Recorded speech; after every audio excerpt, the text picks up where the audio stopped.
All right. So tell us all about Crust Pizza. When did the company start? Yeah, so company started in 2011, and then we started franchising in 2018. All right. So I understand it was started by Mark Raspberry, right? And Clinton Price.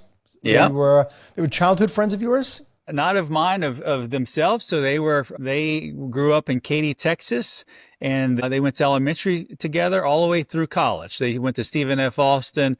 And then after college, they went their separate ways. Mark went into the mortgage business in Dallas, and then Clint went into software sales.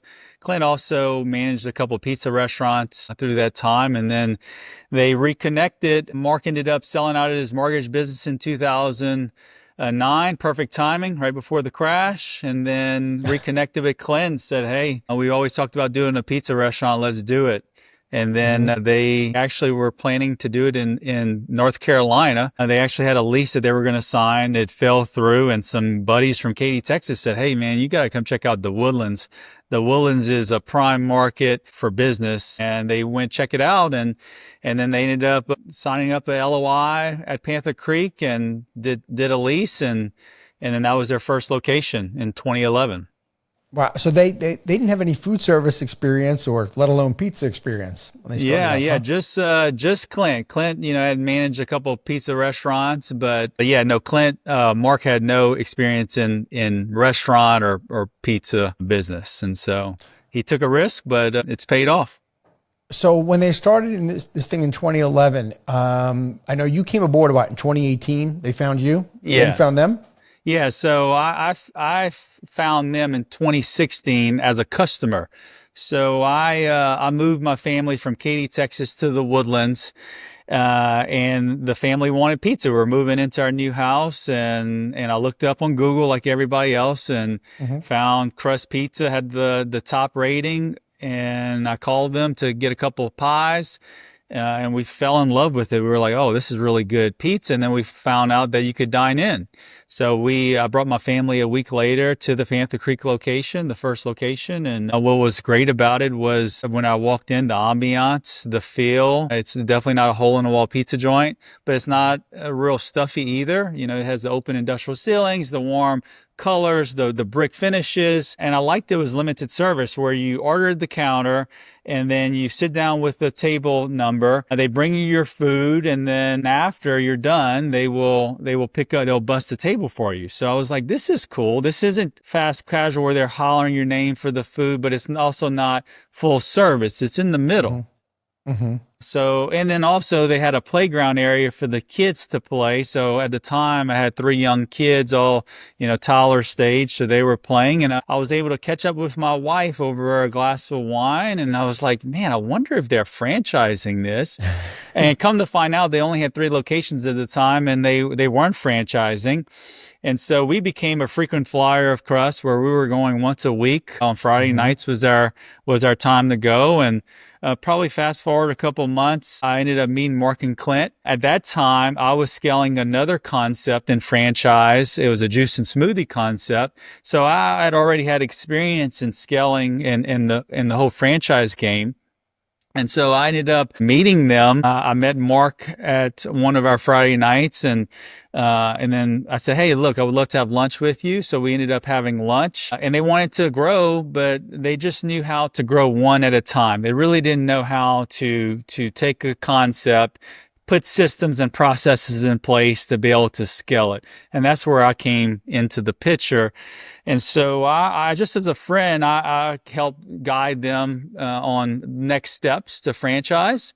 And so they started working those steps. Fast forward to 2018, I told my wife we had just finished remodeling the house in the Woodlands, and I told her, I said, it's time to move back home to Lake Charles, Louisiana, which is where my wife and I met. We went to McNeese State University, go Pokes. Hey, we made it to the NCAA basketball tournament 2 years in a row. Went to the Nice. second round, beat Clemson. How about that? It's just incredible. But By the way, I'm still grieving. I went to St. John's, and I'm okay, grieving over the loss in the second round to right? Arkansas. So I know. it's going to take me a while to get over that. I know. That's tough, right? I know. It was crazy. You just never know what's going to happen in that tournament. But anyway, going back to pizza. So I went to Mark and Clint and I said, hey, look, I would love to take Crust and bring it to Lake Charles, Louisiana. They looked at the demographics and they were like, heck no, we would never do that. The demographics is nowhere as close to the Woodlands. But I told them, I said, you don't understand. Like, I opened up a fitness concept here, a cell phone repair concept, a juice and smoothie concept. And I said, I'm telling you, even though it doesn't look good on paper, it would be a really good market to enter.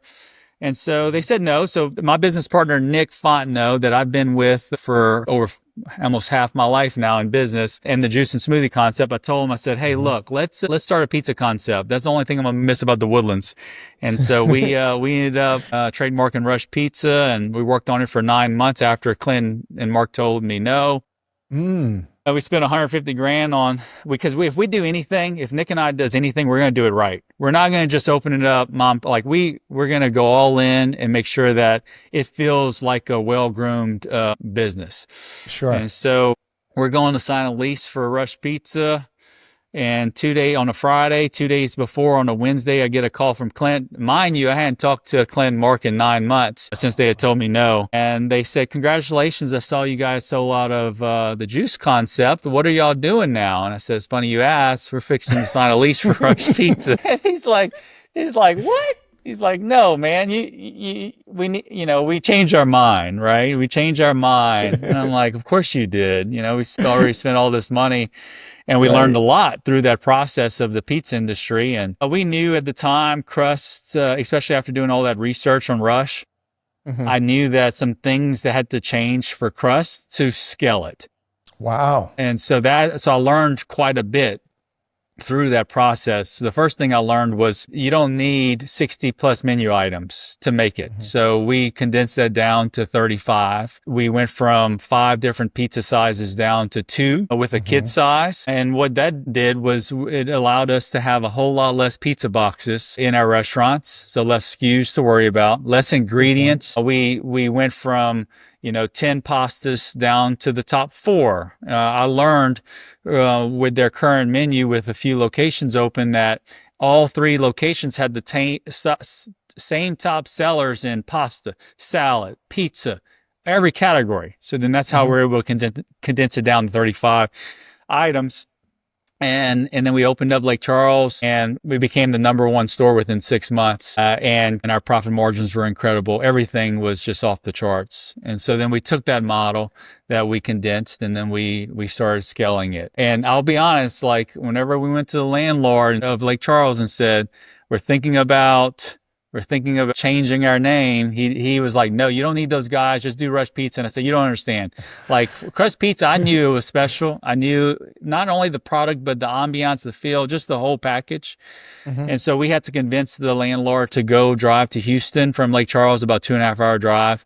He met Mark and Clint. He fell in love with the concept and said, hey, I'll give you guys 8 weeks. And then we were able to work a deal between the founders and Nick and I to partner up with them. And we're all actively involved with the company, all 4 of us. And so, of course, I'm the CEO, and then Nick is the CTO. So he has the tech leg.